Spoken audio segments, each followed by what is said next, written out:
जी viewers, आज Hyderabad press club में 2019 के इलेक्शन जारी हैं और आप देख रहे हैं, मैं देख रहा हूँ बहुत अच्छी आज की जो है रौनक तकरीबें के लिए और सारा इलेक्शन का उन्हें आपने बहुत हरदिल अजीज़ अपना जुनैद खानज़ादा साहब, हुसैन साहब और मैं देख रहा हूँ लाला साहब भी आज बैठे हैं। जी व्यूअर्स ये देखें, और लाला साहब की जो है बात मैं बताता चलूँ, ये जितने उस ग्रुप के हरदिल अजीज़ हैं इतने ही हमारे ग्रुप के उर्दू ग्रुप के हरदिल अजीज़ हैं। और इकबाल मल्ला साहब हैदराबाद प्रेस क्लब का बहुत बड़ा नाम, सीनियर साहब अदीब दानिश्वर शाही चचा जो हमेशा हर साल हमारे साथ होते हैं।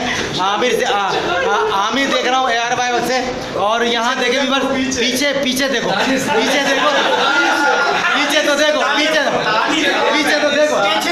ताज साहब, जी भी बस ताज साहब को देख रहे हैं हम, ताज साहब को देख रहे हैं, पीछे मत देखो जी। और ये मंसूर मरी हैं इंशाअल्लाह। आप देखें व्यूअर्स, आप ये हैदराबाद की पर्सनैलिटी और खूबसूरत बहुत बड़ा नाम, और जब ये हैदराबाद में आते हैं तो रौनक सा मेला लग जाता है क्योंकि बहुत खूबसूरत है जी। और ये फयाज एवान ये अपनी दुकान पे भी लाइव करते हैं। अगर व्यूअर्स देख रहा है, बहुत अच्छा लग रहा है, बहुत अच्छा लग रहा है, बहुत मज़ा आ रहा है।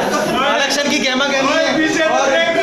और ये जो पीछे खड़े हुसैन भाई के अपना फयाज एवान, तो मुझे खतरा व्यूअर्स फिर इंशाल्लाह मिलेंगे नई पर्सनैलिटी के साथ। हुसैन भाई का रात 8 बजे खिताब सुनिएगा, ये NRO नहीं देंगे जालियों को, ये देख लीजिएगा। जी व्यूअर्स, अल्लाह हाफिज़।